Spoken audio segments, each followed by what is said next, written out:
Okay, the hour is upon us. I apologize for being a few minutes late, but excited to be here for our workshop.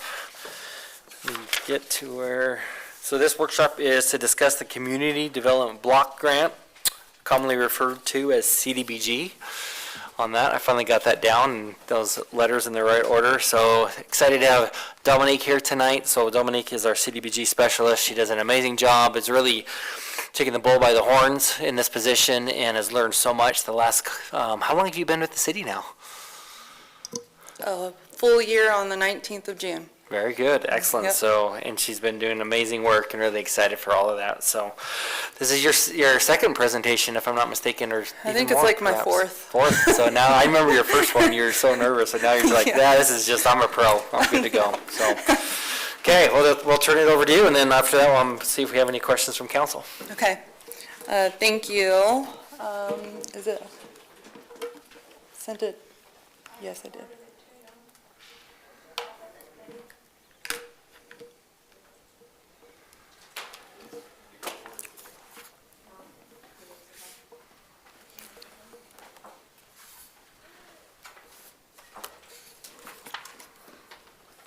I can proceed if you guys want. You guys have it up on your screens?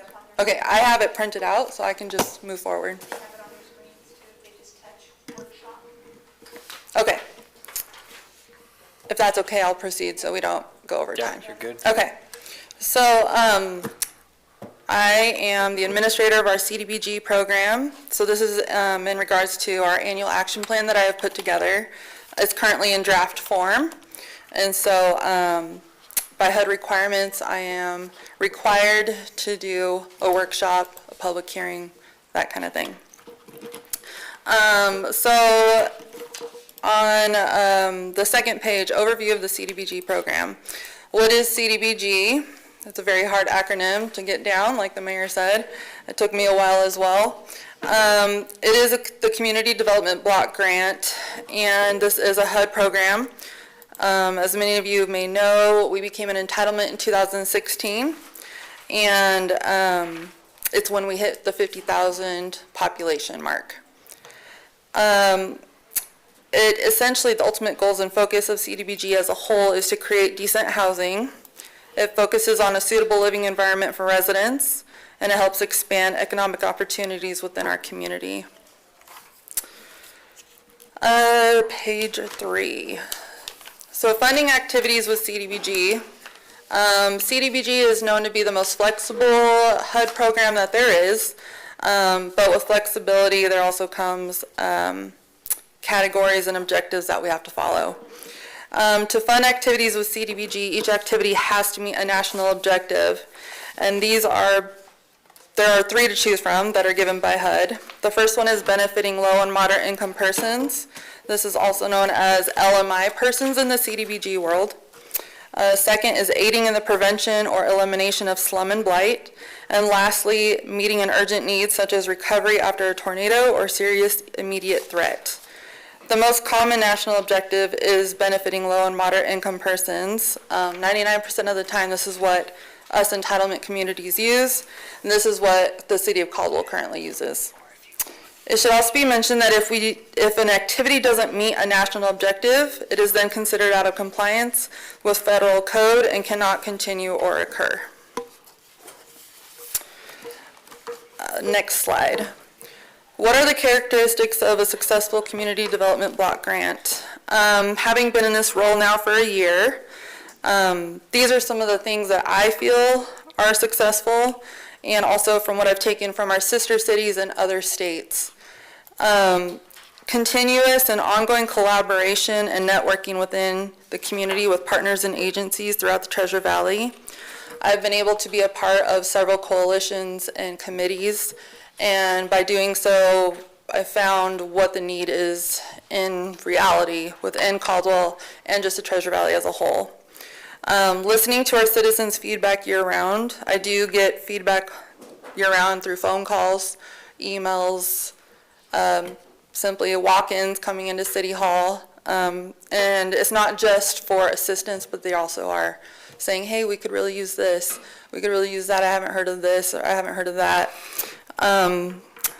And then ongoing research about the needs of the community. I do that daily, if not, or I do that weekly, if not daily. So to continue to do this, I have to constantly do professional development. Federal regulations change literally weekly, and I'm always constantly making sure I'm up to compliance and up to code. And this is also, professional development is on a local, state, and federal level. And then also about funding. Leveraging funds with CDBG funds to complete activities and projects is also a part of running a successful CDBG program. Usually CDBG does not pay for a project in whole. So, next page or slide. Our annual action plan is essentially the game plan for the City of Caldwell's CDBG program. We must lay out the projects and activities we plan and hope to pursue. It also gives the city a continuous goal to work towards with CDBG.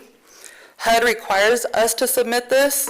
Our annual action plan does show the uses for the next year's funds. So this is submitted annually, and it is due on August 16th, but I like to get it done a week ahead or more.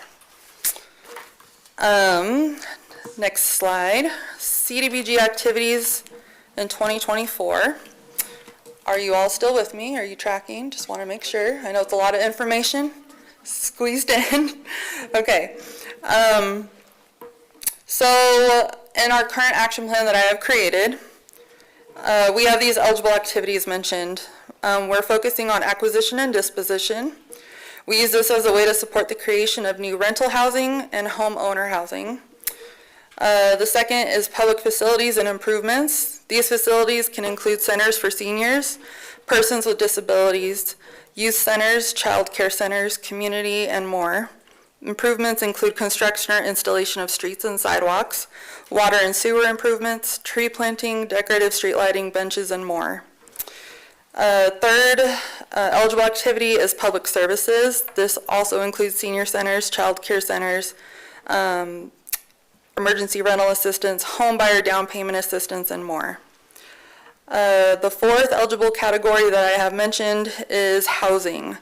Rehabilitation, this includes rehabilitation rental assistance, homeownership assistance, etc. And then last but not least is the general administration, which is me running the program. And it provides technical assistance, oversight, and ensuring compliance. Next slide. While there's a lot of eligible activities, I want to mention there are ineligible ones as well. And these are just a few that are listed. Buildings used for the general conduct of government, CDBG cannot fund anything for that. General government expenses or political activities. And we cannot purchase equipment. We cannot create new construction or permanent residential structures. And we do not do direct income payments. We can also not pay for operating and maintenance expenses. I want to note too that each activity has to go through a rigorous environmental review. And that also changes with requirements. And so before any activity or project is proposed to me, I do conduct extensive research to ensure that it is eligible. Next slide, please. This goes next to our 5-year con plan, also known as the consolidated plan. This document is created and designed to assess community development needs, such as affordable housing and market conditions. Our con plan consults and gathers essential feedback from partners and agencies and citizens, and it defines a broader concept for 5 years, and it produces multi-year goals. This is also required by HUD. The plan includes a ton of housing data, current statistics, housing trends and analysis, several different assessments, outreach and required consultations are have to happen, along with writing and research. For an experienced individual, this would take approximately over 400 hours to complete. So I'm getting ready to get started on this. Usually this is recommended to be consulted out to be successful in completing this large task. but that's a future conversation. And this is considered the strategic plan for CDBG. Next slide, please. Okay, so this is the current HUD income limits for Canyon County 2024. This was just put out in June, and so I just wanted to provide this to you guys so you can see. Caldwell is considered part of the greater metropolitan area, so Boise, and it encompasses the surrounding sister cities, so Nampa, Meridian, Caldwell. And according to the table, a family of 4 could be making $78,400, and they can still qualify for assistance from any HUD program. And the national, or the median average income in our area is $98,700. Next slide. So here's our allocation of funds that we received from HUD this year. It did go down $5,000 from the previous year. We were actually expecting it to go down quite more than that, but it did not, and so we were quite happy about that. Because Congress did say they were going to be cutting the CDBG program greatly, but it sounds like they decided to cut a different program, so CDBG was pretty happy. Our allocation was $439,577, and as I had said before, we do split it into 5 categories. The amounts, I did provide you an extra sheet that actually blows it up so you guys can see better. And so those are the allocations that we have put towards each category. I do want to note that general administration is capped at 20%. That is set by HUD. Along with public services, that is also capped at 15%. And you can't go any further than that on those. Next slide. So I want to note some notable accomplishments that CDBG has done, and this was prior to me being in this position, but some of these have also occurred while I was here. We did help provide meals for senior citizens at the senior center. We provided funds to retain 2 full-time cooks, and they did provide meals even during the holidays, so it kept it going, and it was consistent. All were in the low to moderate income limit category for each senior citizen. It was 275 senior citizens that we were able to help feed. That did complete in September of 2023. The next one would be YCAP. We were able to provide 22 families with scholarships of all different amounts, and it was based off of their income.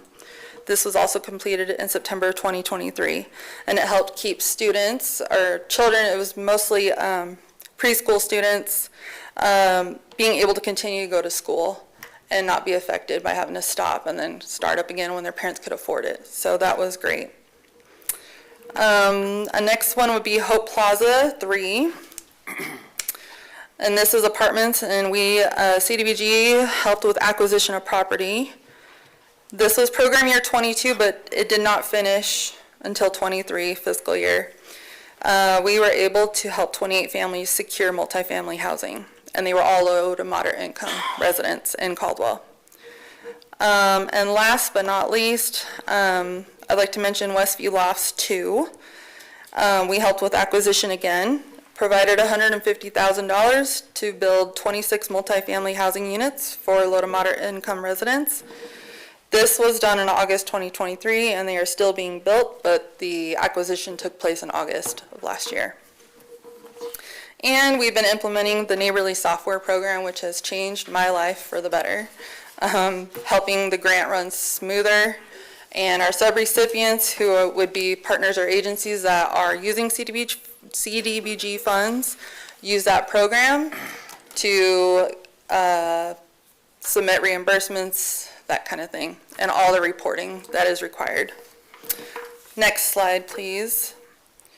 Our current CDBG projects and activities are Catch.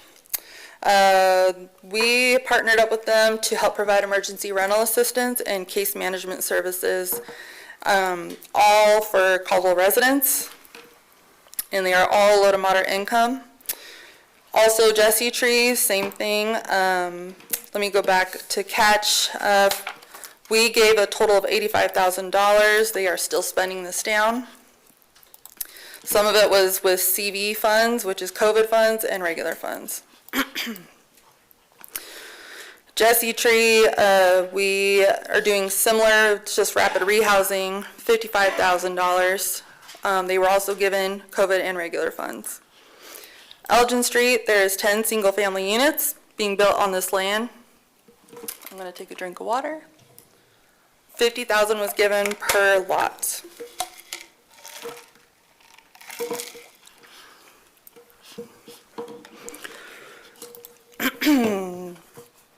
Last but not least, Lions Park.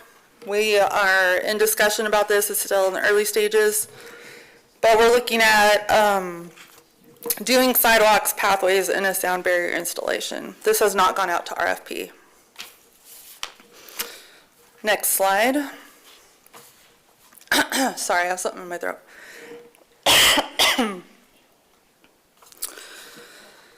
So I just want to let you know what's next. I meet with community partners weekly, and several have asked about utilizing CDBG funds. That would be Salvation Army, Boys and Girls Club, Habitat for Humanity wants to do a home repair program.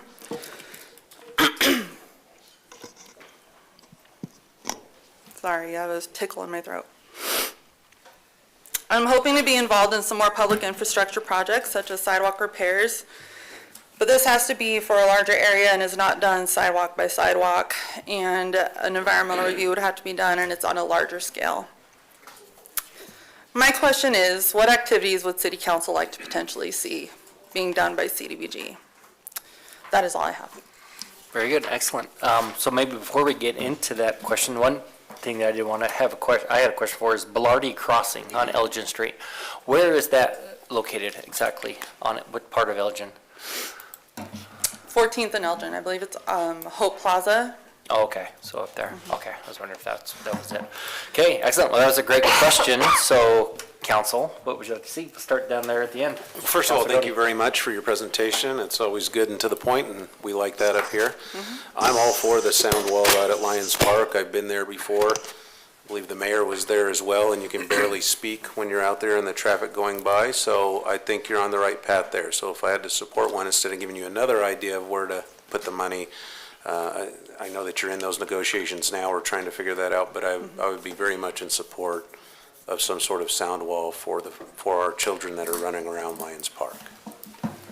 Thank you. Councilor Stoddick. Yeah, Mr. Mayor, would it be possible, and I've talked to Councilor Dittenberg about this, some of the properties that are bought up, like the one on 10th and Homedale, that used to belong to the University of Idaho, there were 3 structures there. Yeah. They were in beautiful shape when that land was sold, and now because of vandalism and everything else, they're just dilapidated. But is there a possibility that we could actually, the contractor would probably be happy if somebody moved those facilities off. I don't think they can be used now because of the vandalism, but when something like that comes up, is there a possibility that if we go through the cost of moving those structures someplace where people can actually live in them and, do some slightly remodeling inside, could they be moved down to some of the properties that you have that could work for us or not? That would be a lot less than building expenses, but Right. is that something that, It's a possibility. I would have to definitely look more into it, especially with,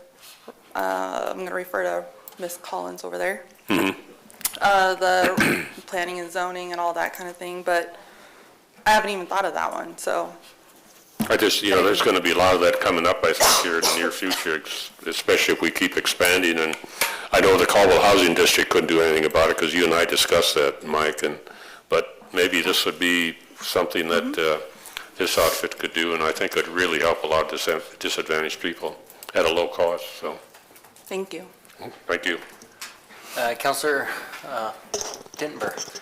I was just going to respond to Councilor Stoddick, but thank you for your presentation. CDBG, for people who don't know, we consider this localized money. You can't use federal money to match federal money, but since this is a state-based allocation, we can use it to match federally funded projects. We would love to move houses, Chuck. We've we like to move difficult things, and so we can do that. Our issue is we don't have the property.